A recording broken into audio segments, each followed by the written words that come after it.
So there I was, Jake Morrison, professional fix-everything guy, and apparently professional sucker, floating in the middle of nowhere on what looked like a giant metal coffin.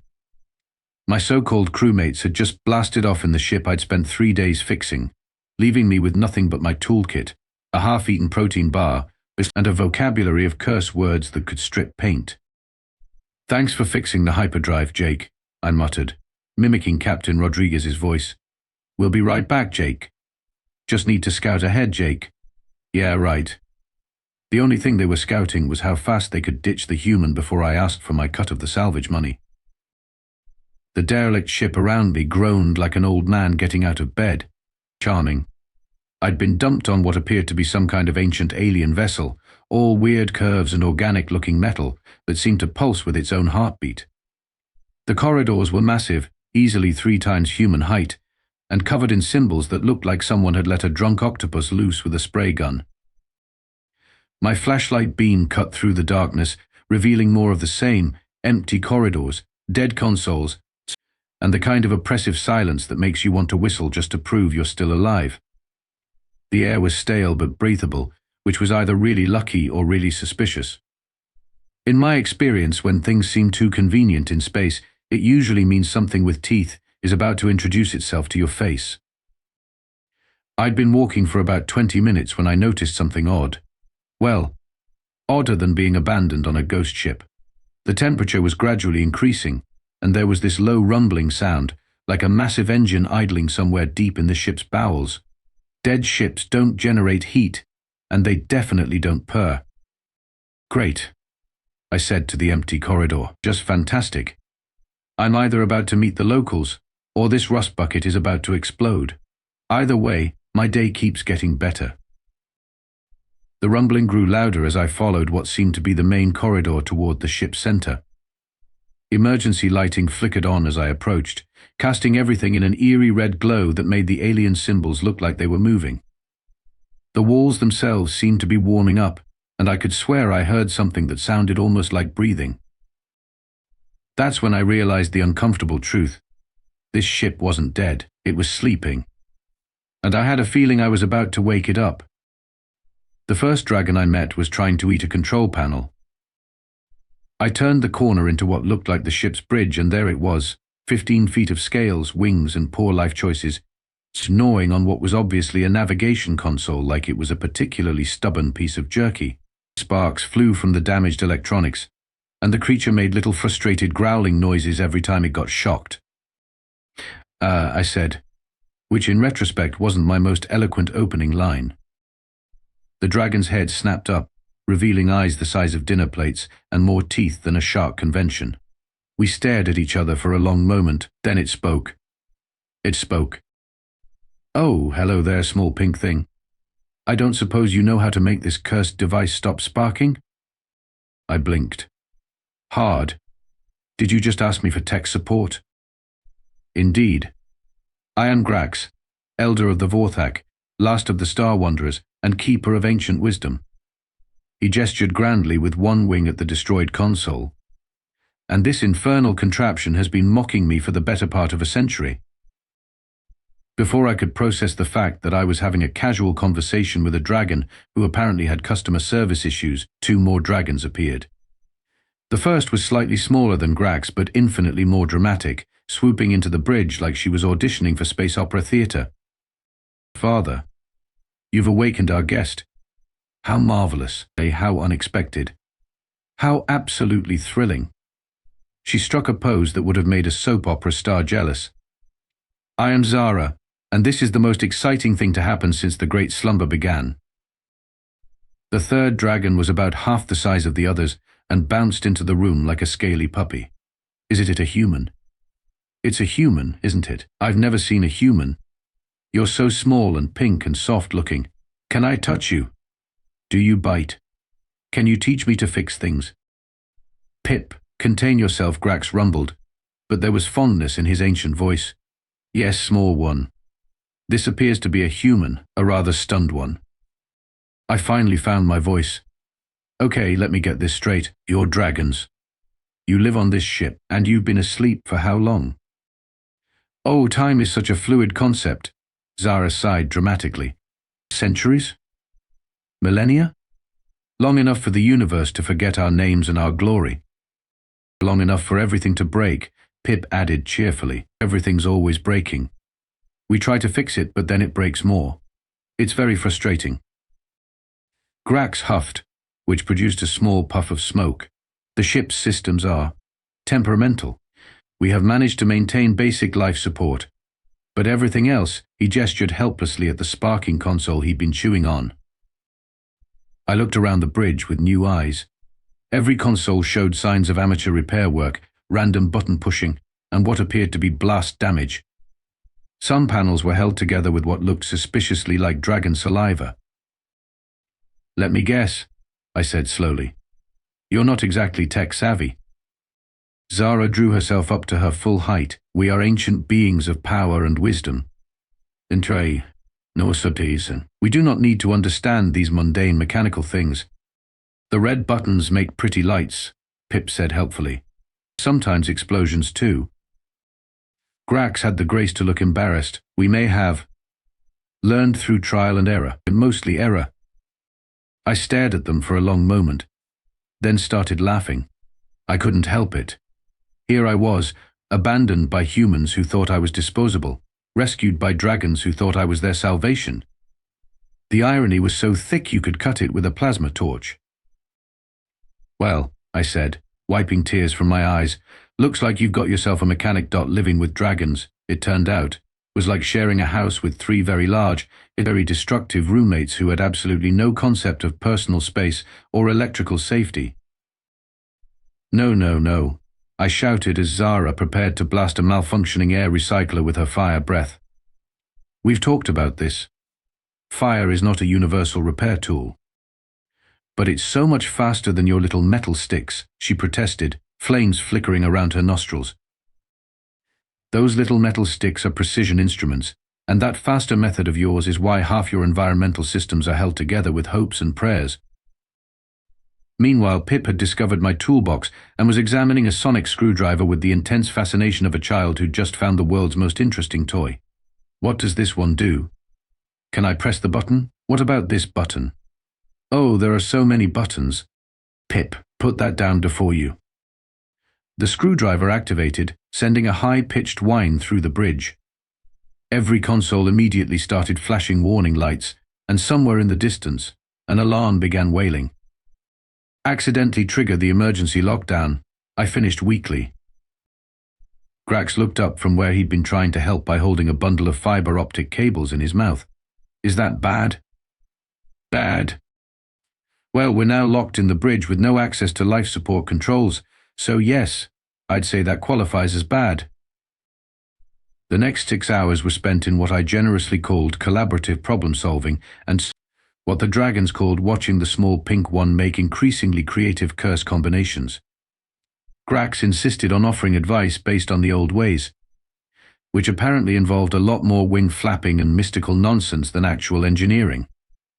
Zara kept trying to turn every minor setback into a dramatic monologue about fate and destiny, and Pip helped by randomly pressing buttons and asking if each new alarm sound was supposed to happen. In my day, Grax intoned as I rewired the door controls for the 3rd time, we would simply commune with the ship's spirit and ask it to open. Did that ever actually work? I asked through gritted teeth. Well, no, but it felt more dignified than whatever you're doing with those tiny metal implements.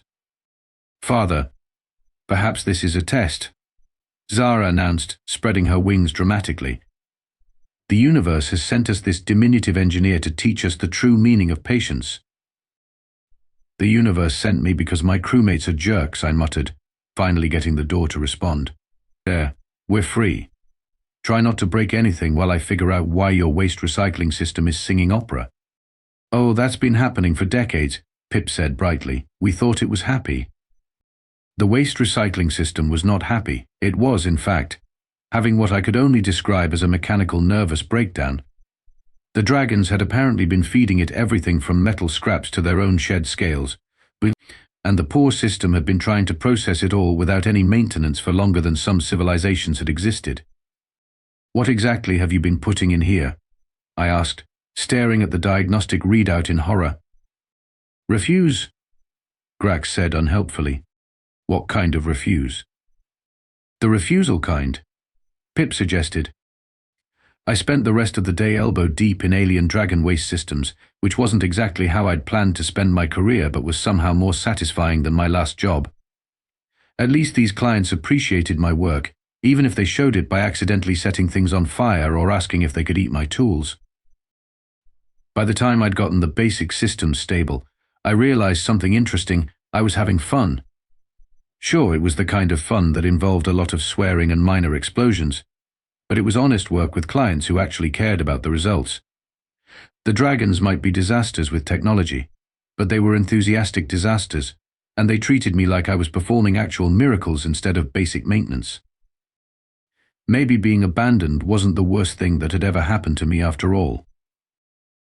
3 weeks into my new career as Chief Dragon Wrangler and Senior Engineer of Catastrophe Prevention, I'd learned several important facts about my new roommates. First, dragons were surprisingly good at following instructions, as long as you explained everything in terms of hunting, territorial defense, or dramatic storytelling. Second, they had an alarming tendency to assume that anything electronic was either trying to communicate or needed to be intimidated into submission.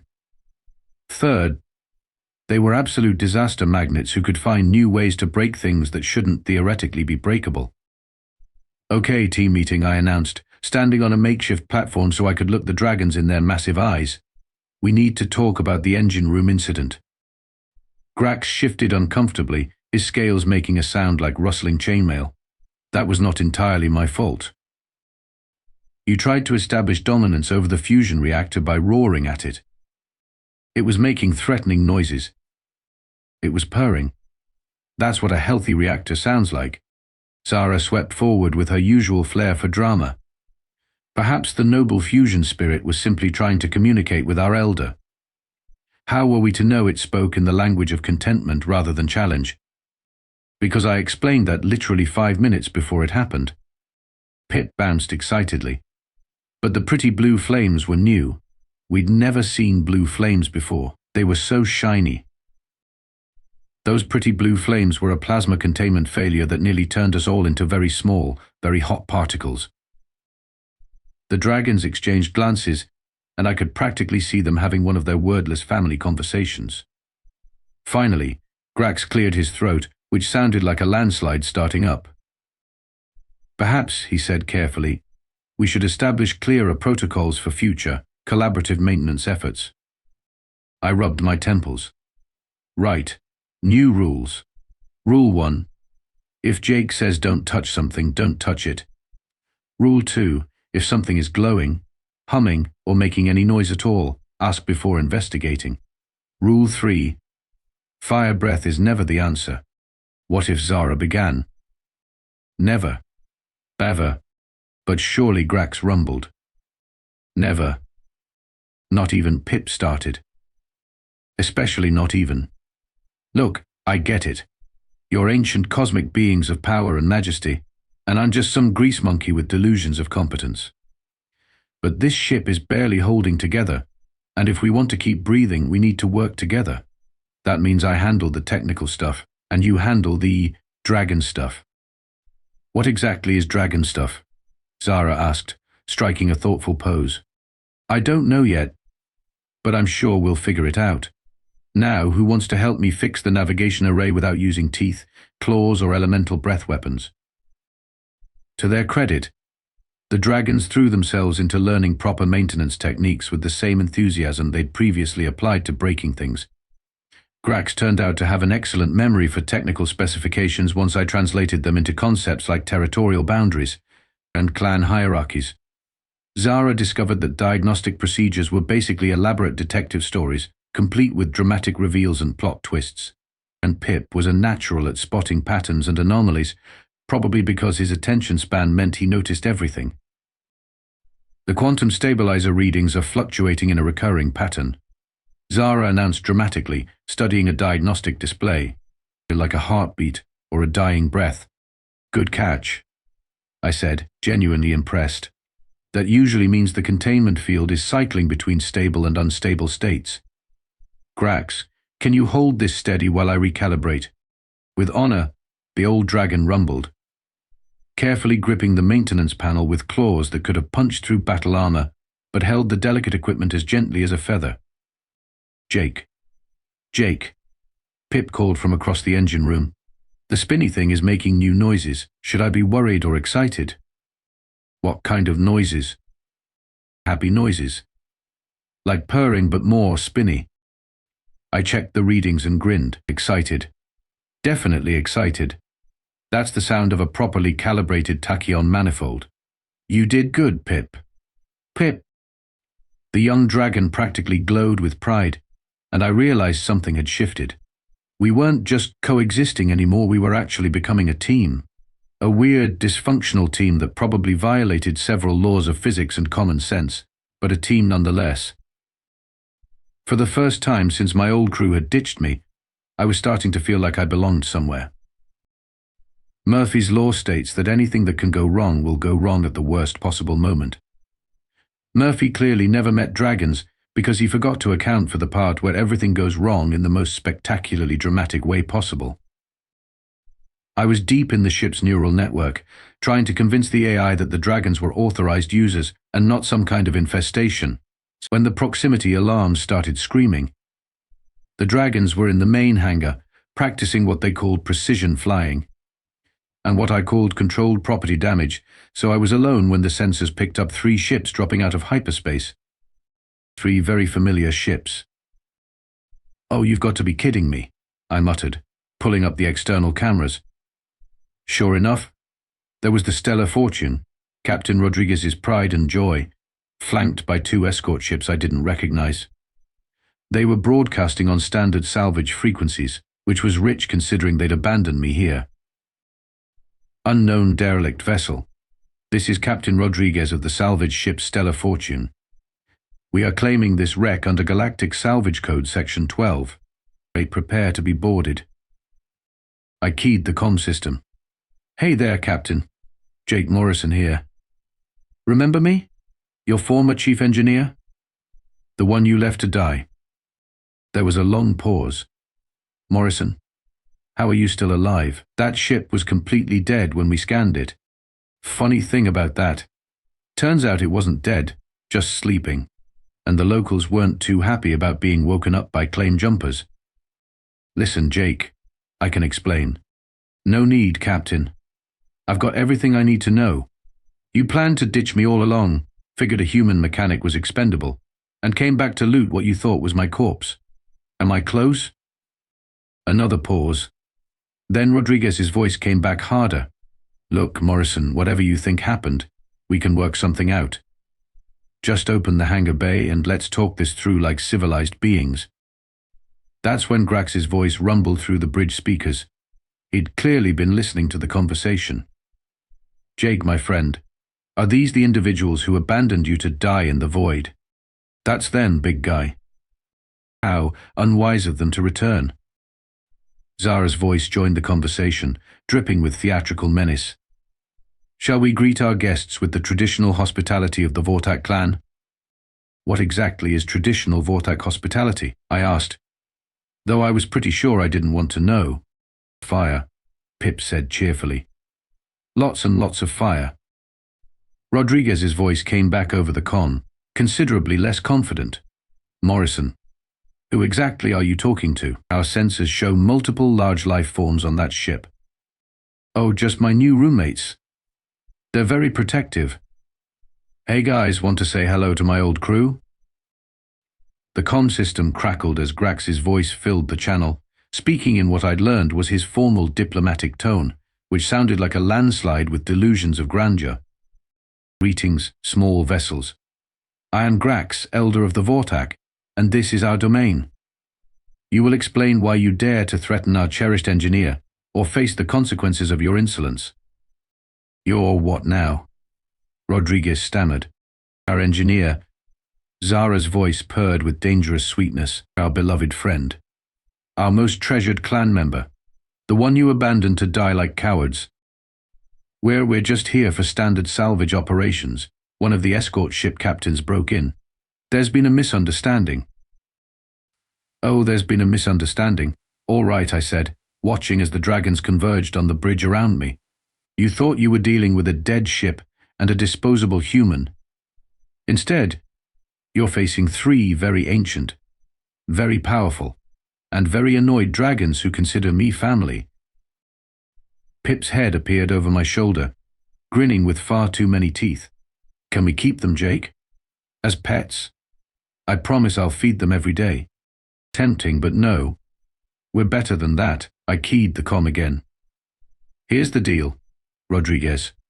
You and your friends are going to turn around and leave now, and you're going to forget you ever saw this ship or this system, because if you don't, my new family is going to express their displeasure in ways that will require you to explain to your insurance company why your ships are now modern art sculptures. You're bluffing, Rodriguez said, but his voice shook. Grax moved to the external camera, filling the screen with scales, teeth, and ancient fury. He spoke very slowly and clearly. I have lived for millennia, little scavenger. I have seen stars born and civilizations fall to dust. I have faced the void itself and emerged victorious. Do you truly believe I would hesitate to incinerate 3 insignificant vessels to protect one who has shown us honor? The comm channel went dead quiet except for panicked whispering on the salvage ships. Then Rodriguez came back on, his voice tight with fear. We're leaving. This was all a mistake. Sorry to disturb you. That's what I thought, I said, watching the 3 ships hastily retreat to a safe distance before jumping to hyperspace. And guys, don't come back. 6 months later, I was lying on my back under the main sensor array, wrestling with a particularly stubborn quantum coupling, when Pip's head appeared in my field of vision. Jake, are you stuck again? I'm not stuck. I am strategically positioned for optimal access to the malfunctioning components. You're stuck. You're stuck. Okay, I'm stuck. Can you grab the anti-grav lifter? Instead of moving away, Pip tilted his head curiously. Jake, do you ever miss your old crew? I considered the question while working the coupling free. You know what, Pip? Not even a little bit. They saw me as disposable. You guys see me as family. It's not really a contest. Good, Pip said brightly. Because Zara's planning another dramatic reading of the ship's technical manuals tonight, and she says you have to be there because you're the only one who understands what she's talking about. She's turning maintenance procedures into performance art again. This time it's the waste recycling system's user manual. She says it's a tragic tale of unfulfilled potential and mechanical heartbreak. I finally got the coupling free and slid out from under the console. You know what? That actually sounds like fun. Is Grax going to do his commentary thing? Of course. He says the ancient dragons had much better waste recycling systems and will explain exactly why for several hours. Perfect. Let me just finish up here, and I'll be right there. As Pip bounded away to tell the others, I looked around the bridge that had become my home. Every console was running smoothly, every system hummed with contentment, and the ship itself seemed to purr with satisfaction. It was good work, honest work, and for the first time in my life, I was working with people who appreciated what I could do instead of taking it for granted. The proximity sensors chimed, indicating another ship dropping out of hyperspace. I pulled up the display, expecting to see traders or explorers, but instead found myself looking at a massive alien vessel broadcasting greetings in 17 languages. Unknown ship. This is Ambassador Corinth of the Galactic Coalition. Our sensors indicate you are harboring known fugitives. Please prepare to be inspected.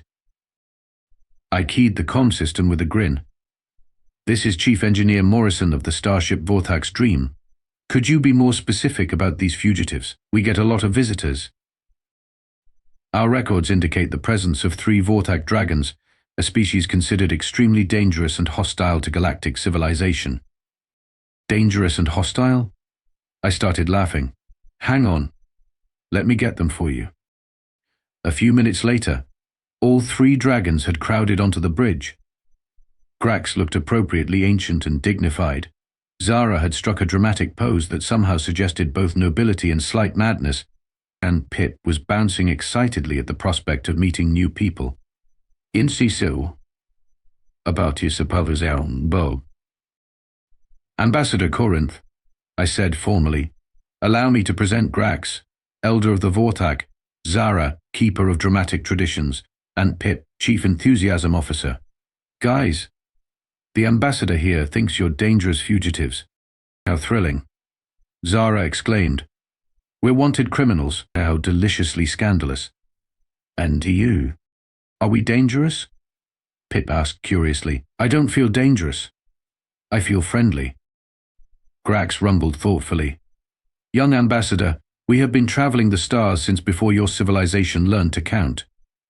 We seek no quarrel with the coalition, but neither do we recognize its authority over free beings. The con channel was quiet for a long moment.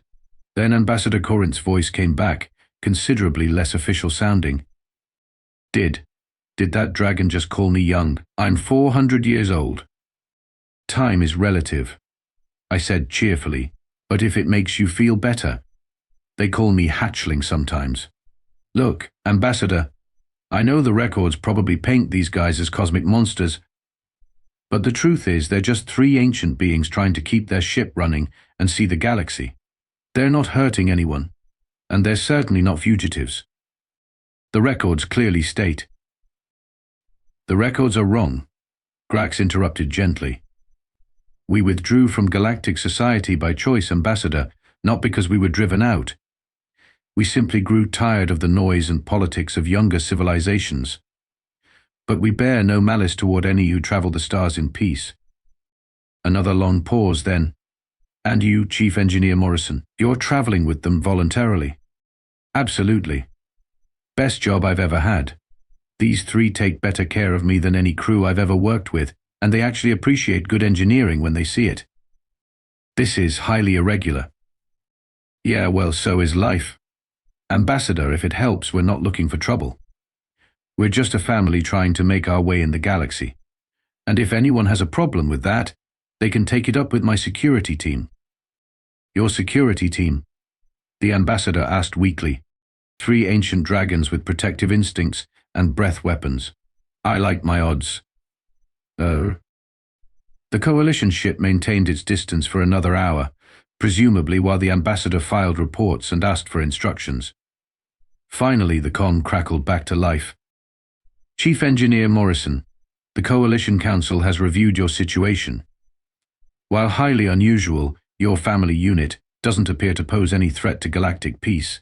You're free to continue your travels. And much appreciated, Ambassador. Safe journeys. As the coalition ship jumped away, I settled back into my command chair. When had I started thinking of it as my chair? And looked around at my found family. Grax was already back to studying technical manuals with the intensity of a scholar discovering lost wisdom. Zara was practicing what appeared to be a dramatic interpretation of the life cycle of a photon torpedo. And Pip was curled up near the environmental controls, somehow managing to nap while keeping one eye on the system displays. My name is Jake Morrison. I used to fix things for people who didn't appreciate me. Now I fix things for dragons who think I hung the stars. I've got the best job in the galaxy, the strangest family in known space, and a ship that purrs when I tune her engines just right. Life is good when you're appreciated. Life is better when you're home. And home, as it turns out, is wherever your family is, even if your family happens to be three ancient alien dragons who think fire solves everything and consider you the greatest engineer in galactic history. I wouldn't trade it for anything.